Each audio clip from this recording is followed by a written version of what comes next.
Algunos dicen que la celebración es la celebración de Jesús, otros dicen que es el nacimiento de Jesús, otros dicen que es Jesús el centro de la Navidad. Eso nosotros lo tenemos claro, ¿no?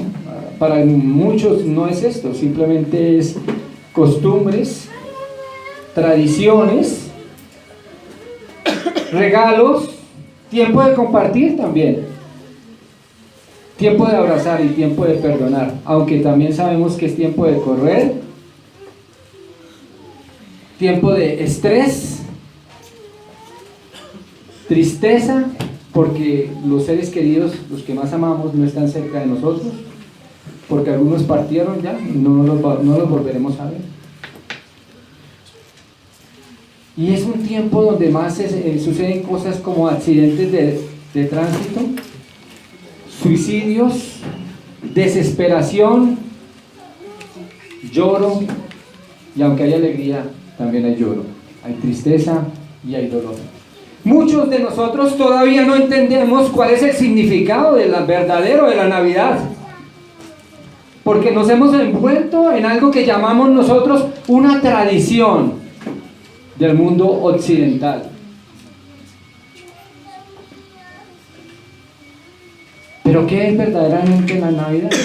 Navidad es nacimiento, natividad, nacimiento de Jesús.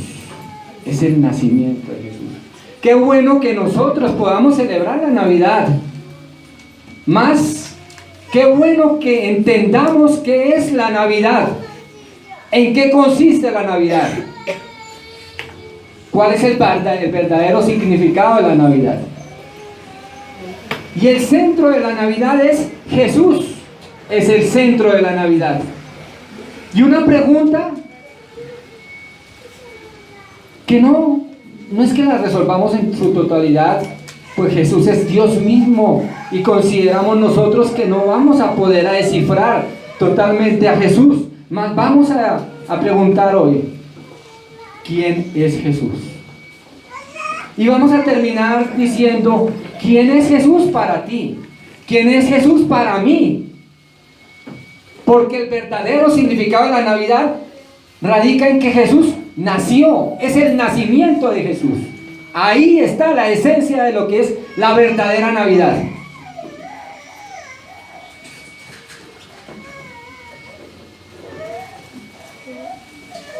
Primero, consideremos quién es Jesús para el mundo.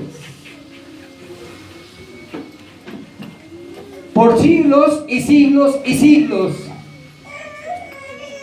desde que tenemos la era cristiana, se ha debatido en muchos lugares sobre la persona de Jesús. Jesús es el hombre más cuestionado,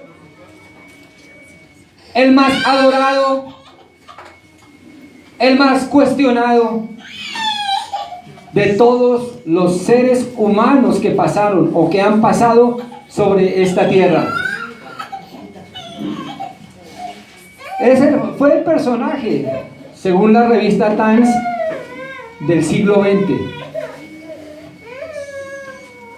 La persona más buscada en internet es la persona de Jesús.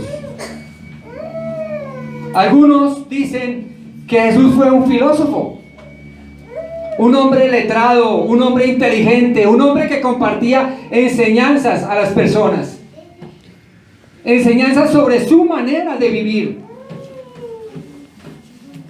Pero también lo ponen al mismo nivel de Platón, de Aristóteles, de Séneca, de todos aquellos filósofos que pasaron por los siglos. Dicen que fue un gran pensador con grandes pensamientos humanos para el hombre, pero al mismo nivel de estos filósofos. Algunos otros dicen que fue un profeta. El mundo musulmán habla de que fue un profeta, que efectivamente pasó por esta tierra, pero pasó como un profeta. Algunas otras creencias dicen que es un ser creado por Dios. Algunas religiones no osan decir ¿Quién es Cristo? Simplemente dicen, es un ser creado por Dios. Pero si tú vas y le preguntas, ¿pero acaso es un ángel? No, no es un ángel. ¿Quién es entonces? No, es un ser que Dios Padre, que Dios creó. Pero no tienen ni idea quién es Jesús. Algunos dicen que sí, que efectivamente Jesús es el Salvador. Pero solo Salvador. No tienen no tienen muy claro sobre la salvación. Pero ellos dicen, sí, es el Salvador. Mas no es Dios, solo Salvador. Algunas religiones, como los testigos de Jehová, hablan sobre que efectivamente Él es el Salvador, pero que no es Dios. Y algunos, mucho más incrédulos que aquellos, dicen que no existió, que simplemente Jesús es un mito que se inventó el hombre. Interesante. Jesús para el mundo es o un filósofo, o un profeta, o un ser creado por Dios, solo un Salvador, o simplemente dicen no existió.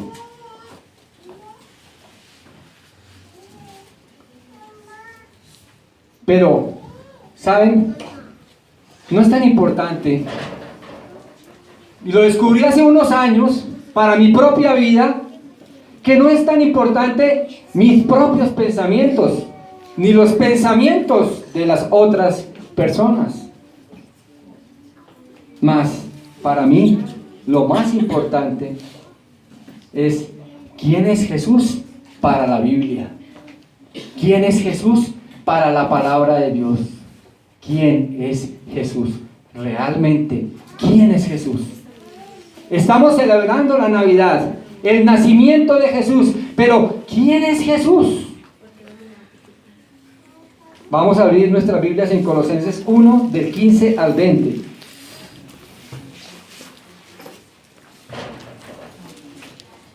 Tomamos este texto base porque es claro y es conciso.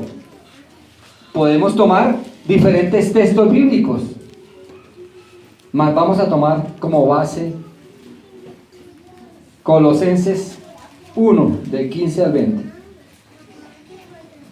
Y dice la Biblia: Él es la imagen del Dios invisible, el primogénito de toda creación, porque en Él fueron creadas todas las cosas, las que hay en los cielos y las que hay en la tierra, visibles e invisibles, sean tronos, sean dominios, sean principados, sean potestades. Todo fue creado por medio de Él y para Él. Y Él es antes de todas las cosas, y todas las cosas en Él subsisten. Y Él es la cabeza del cuerpo, que es la iglesia, el que es el principio, el primogénito de entre los muertos, para que en todo tenga preeminencia, por cuanto agradó al Padre que en Él habitase toda la plenitud, y por medio de Él reconciliar consigo todas las cosas, así las que están en la tierra como las que están en los cielos, haciendo la paz mediante la sangre de su cruz. Vamos a orar. Padre, gracias por tu preciosa palabra. Muéstranos, revélanos, Señor, a través de este pasaje. Señor Jesús, ¿quién eres tú?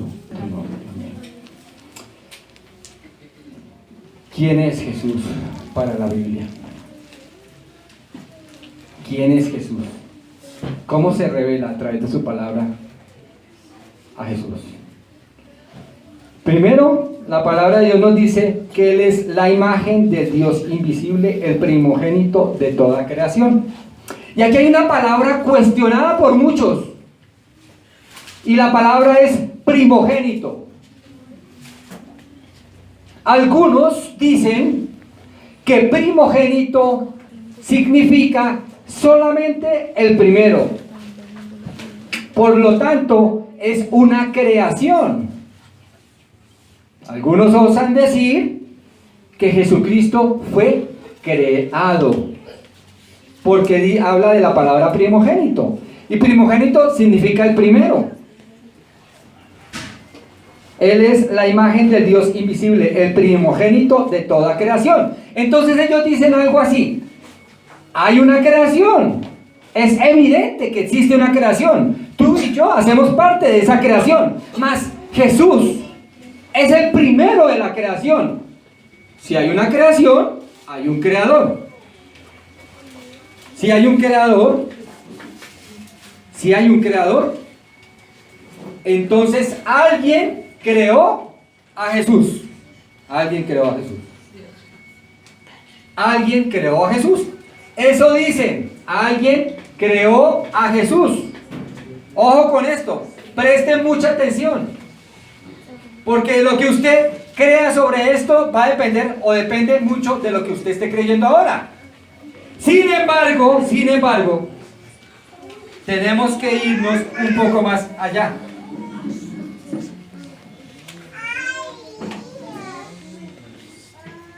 Porque para primogénito existen dos palabras. Ojo, existen dos palabras en griego. Mucha atención. Número uno, prototicto, y la otra es prototizo. Prototicto con K y prototizo empezando con K. Dos palabras que se utilizan en el griego y especialmente en el Antiguo Testamento. La primera, prototicto, dice primer creado. Y la segunda es prototizo, es preeminencia. Para este pasaje en especial no se utiliza la palabra prototicto. Significa que no se utiliza la palabra primer creado, sino que se utiliza la palabra proto con K, tizo. Significa preeminencia, ¿de acuerdo? Preeminencia. Veamos algunos ejemplos. En el Antiguo Testamento, la palabra primogénito se refería al primero. Es decir, un padre de familia tenía varios hijos. ¿Quién era el primogénito? ¿Quién era el primogénito? El que primero había nacido, ¿de acuerdo? El primero que había nacido era el primogénito. Y en el Antiguo Testamento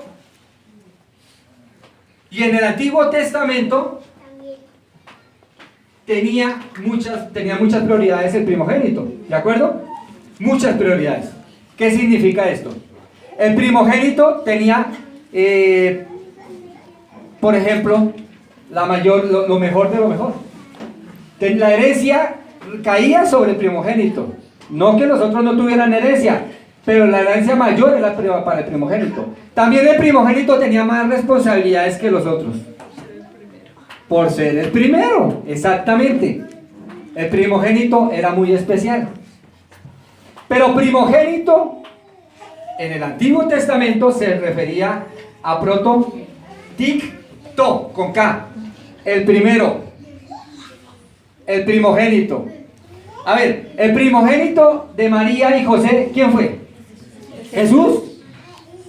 Pero José y María tuvieron más hijos. Pero el primogénito era Jesús. ¿Por qué era Jesús? Para ellos dos.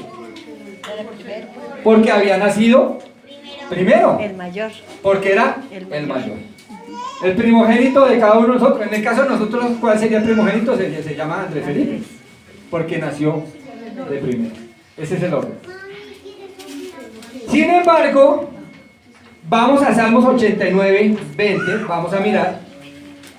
En el Antiguo Testamento también, en el Salmo 89,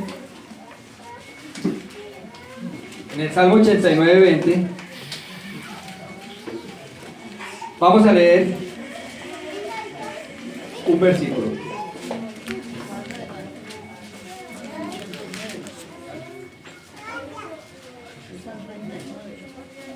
Salmo 89, 20 y 27. Dice así: hallé a David mi siervo, lo ungí con mi santa unción. Y vamos al 27. yo también le pondré por primogénito el más excelso de los reyes de la tierra. En este caso, primogénito no tiene nada que ver con el primero. ¿Por qué? Porque David no fue el primero. ¿Cómo se llamó el papá de David?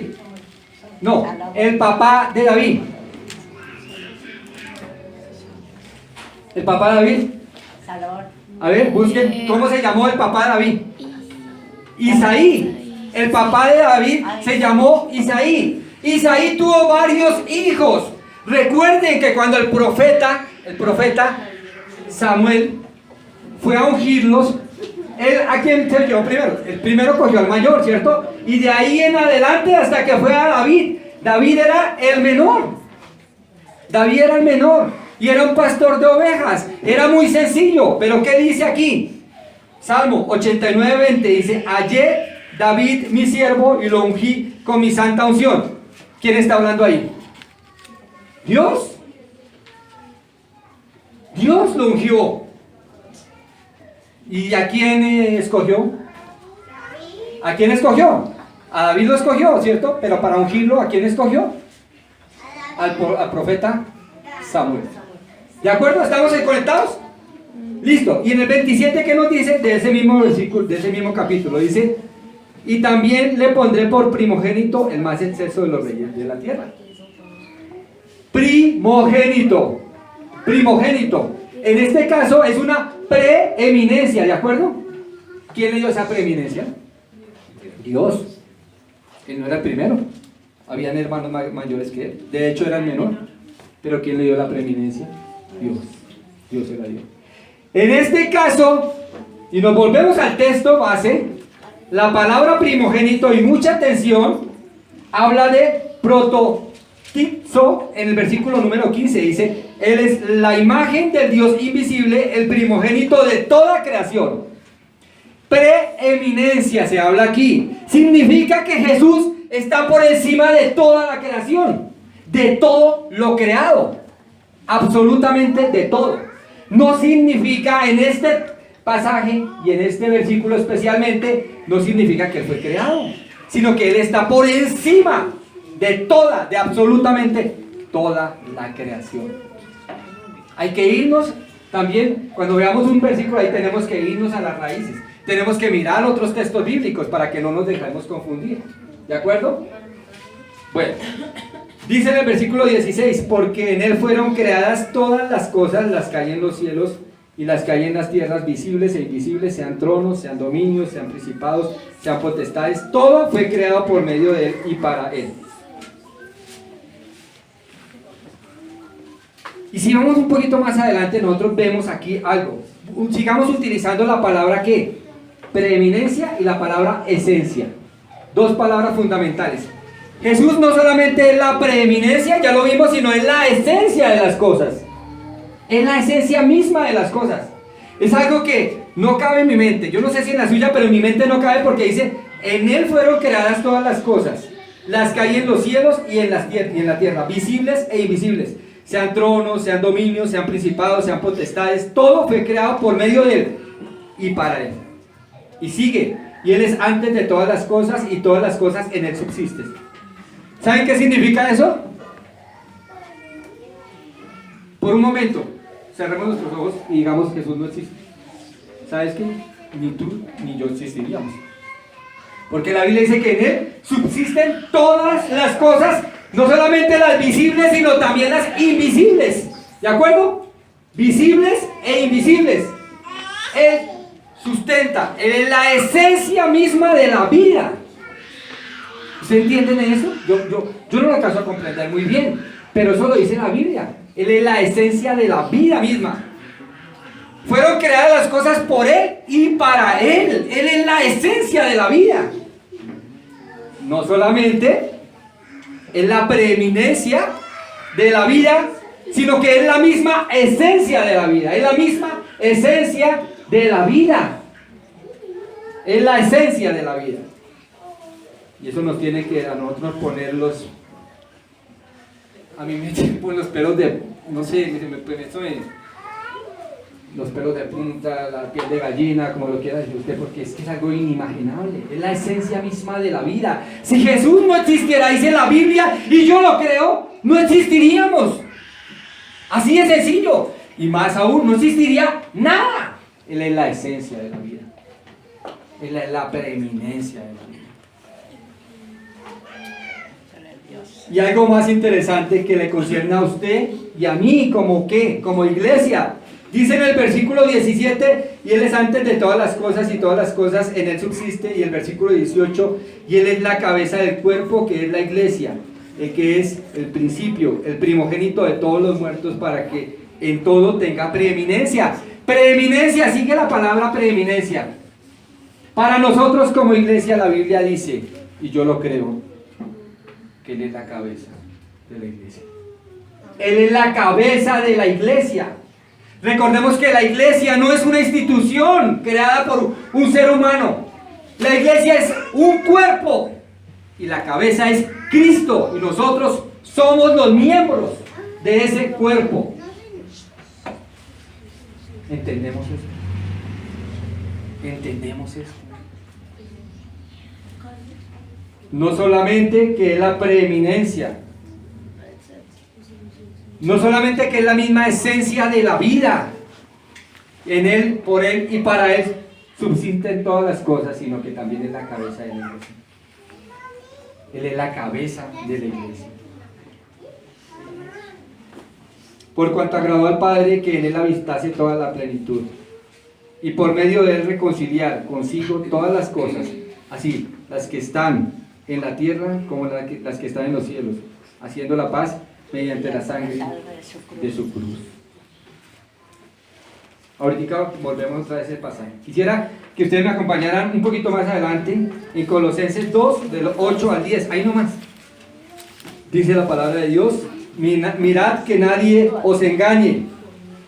A ver, ¿qué dice? Mirad que nadie os engañe por medio de filosofías huecas, sutilezas, según las tradiciones ¿de quién?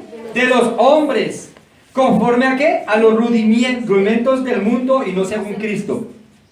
Porque en Él habita corporalmente toda la plenitud de la deidad, y vosotros estáis completos en Él, que es la cabeza de todo principado y potestad. Wow, Señor, yo no sé si requiere alguna explicación esto, no sé. Si ustedes están prestando atención a lo que de lo que estamos hablando, y el versículo 9 vuelve otra vez a erizarme la piel, porque dice, porque en Él habita corporalmente toda la plenitud de la deidad. Corporalmente toda la plenitud de la deidad. ¿Dónde está que Jesús no es Dios? ¿Dónde está en la Biblia eso? No está. Es todo lo contrario. La Biblia dice claramente, Jesús es 100% hombre, 100% Dios. Versículo número 9. Porque en Él habita corporalmente toda la plenitud de la deidad, absolutamente toda. Y toda es toda para mí. Para mí 100% es 100%, no es 99%, es 100%. ¿Dónde está en la Biblia que Jesús no es Dios? ¿Dónde? Yo no lo encuentro porque no está, porque no es verdad, porque es mentira. Y la Biblia nos advierte ahí, en el versículo 8, mira que nadie os engañe por medio de filosofías y huecas sutilezas según tradiciones de los hombres, conforme a los movimientos del mundo y no según Cristo. Ahí está. Todo aquel que no confiesa que Jesús es el Señor y es el Salvador, junto a las cosas, el Señor porque es Dios y el Salvador porque vino sobre esta tierra a darnos salvación y vida eterna. La Biblia dice claramente que ¿qué? Es un engañador. Y que lo que predica él es que una filosofía hueca, una tradición de hombre. Para mí está claro.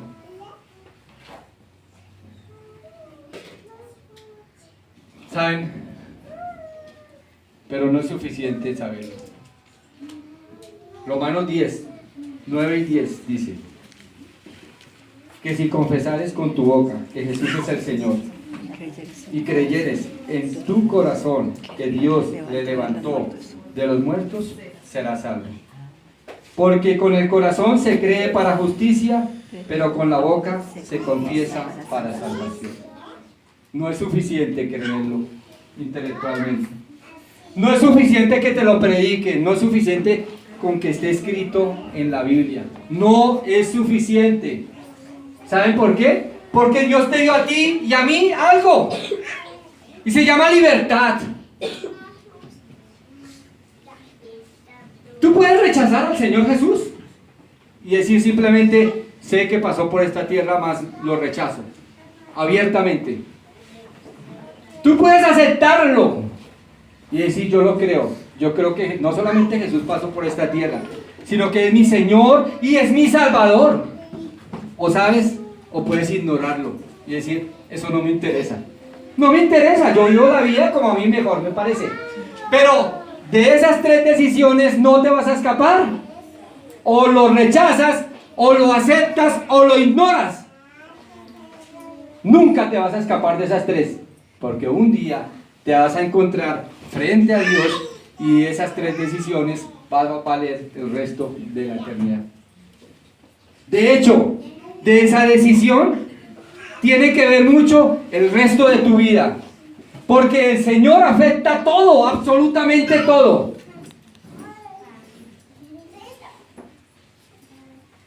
Si tú lo rechazas, afecta tu vida, porque tú vives como mejor te parece.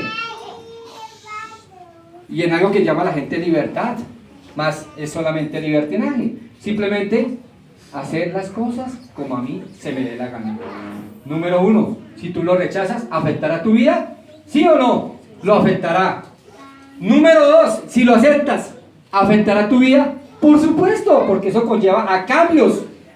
Y cambios que no dependen solamente de ti, ni de mí, sino cambios radicales que Dios hace en el corazón de las personas cuando tú te quebrantas, cuando tú reconoces tus pecados, cuando tú reconoces tus debilidades. Él afecta tu vida cuando tú lo aceptas, cuando tú lo recibes.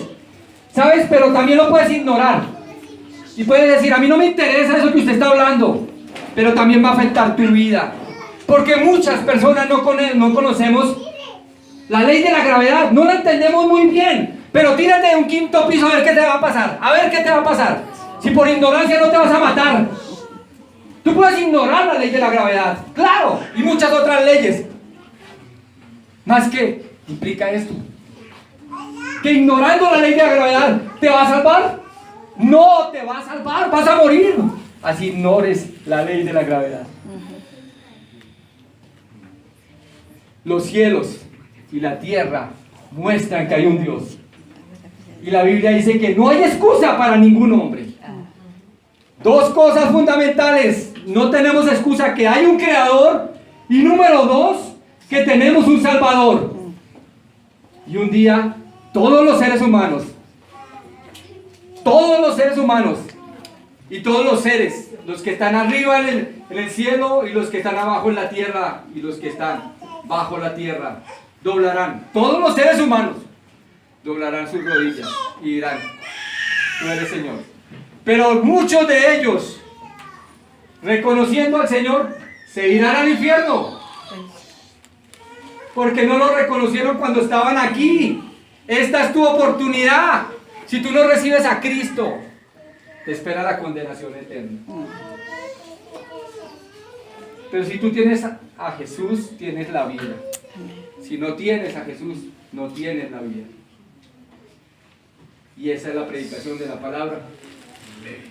Eso es tan sencillo y tan complejo.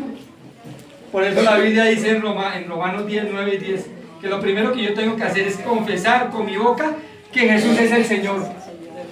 ¿Se dan cuenta que no dice que lo primero que tengo que confesar yo es que Jesús es mi Salvador? Dice que es mi Señor. Tengo que reconocer que Jesús es ¿quién? Dios. Lo primero que tengo que hacer es reconocer a Jesús como Dios, como mi Señor. Y ahí está Señor en mayúscula, como mi amo, como el dueño de toda la vida, como la preeminencia de toda la creación, como el que subsiste y sustenta toda la creación, como la esencia misma de la vida. Lo primero que tengo que hacer es eso. Y lo segundo, dice en el versículo número 9 de Romanos 10, y creyeres en tu corazón que Dios le levantó de los muertos.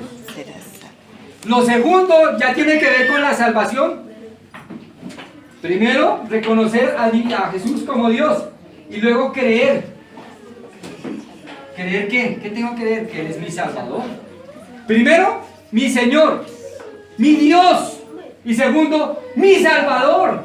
Y si pasan esas dos cosas y la creo en el corazón y en la mente, si conecto mi corazón con mi mente, si creo esto, la Biblia dice en ese versículo que yo seré salvo, que yo soy salvo. Ahí no dice por obras de justicia que el hombre haya hecho, pues son trapos de inmundicia, según dice la palabra de Dios. Es por fe, por fe. Y en el versículo 10 dice, porque con el corazón se cree para justicia, pero con la boca se confiesa para salvación. Dos cosas tenemos que conectar. Tú no puedes creer solamente intelectualmente en Jesús. Tampoco por emociones o por sentimientos. Tú tienes que hacer, lo que tienes que hacer es conectar tu corazón con tu mente, quebrantarte delante de Dios, reconocer que tú necesitas a Jesús, necesitas arrodillarte delante de su presencia y reconocerlo como Dios y como Salvador. Hoy es tu día. Tal vez tú has venido a esta iglesia por tiempo, no lo sé. Tal vez estás de visita hoy. Más, ¿qué es lo más importante? Lo más importante es realmente asistir a una iglesia cristiana. Eso es lo más importante. Lo más importante es tener comunión unos con otros. Eso es lo más importante para ti. Tal vez lo más importante es venir a un sitio como este porque tú te identificas con los demás. Porque puedes ver personas que te aman, que te aprecian, que te abrazan y eso te hace sentir bien. ¿Saben? Eso es importante. Porque eso se llama coinonía y es la misma esencia de la iglesia. Porque compartimos tantas cosas. Compartimos la doctrina, compartimos el pan, compartimos la palabra, las alabanzas. Mas no es lo más importante. Lo más importante es que tú reconozcas a Cristo como Señor y Salvador. Primero lo reconozcas como Dios y también que lo reconozcas como tu Salvador. Esa es la esencia de la vida. En eso consiste la vida. No importa cuántas riquezas tengas, cuántas posesiones tengas, cuánta fama tengas, no importa nada de lo que tú tengas. Ni siquiera importa si tienes una bonita familia. No importa si estás sacrificando todo por esa linda familia. No importa absolutamente nada, nada, nada de lo que está en esta tierra. Si tú no tienes a Cristo, que es la preeminencia de toda la creación, que es la misma esencia de la vida, porque en Él subsisten todas las cosas y Él es nuestro Salvador. Él vino, no se quedó pequeño, sino que creció. Y a los 30 años, de los 30 años a los 33, su ministerio cambió más vidas que cualquier filósofo, que cualquier persona sobre esta tierra. Ese ministerio fueron 3 años llenos de una gran palabra, una palabra maravillosa que a veces desconocemos y se llama amor. Es el ministerio de amor más grande sobre la tierra. Ningún ministerio, ningún hombre sobre la faz de la tierra podría dar ese ministerio, porque Él, siendo la misma esencia de la vida, siendo Dios mismo, se hizo como uno de nosotros para morir en la cruz. Un justo, el único justo sobre esta tierra, muriendo por unos injustos.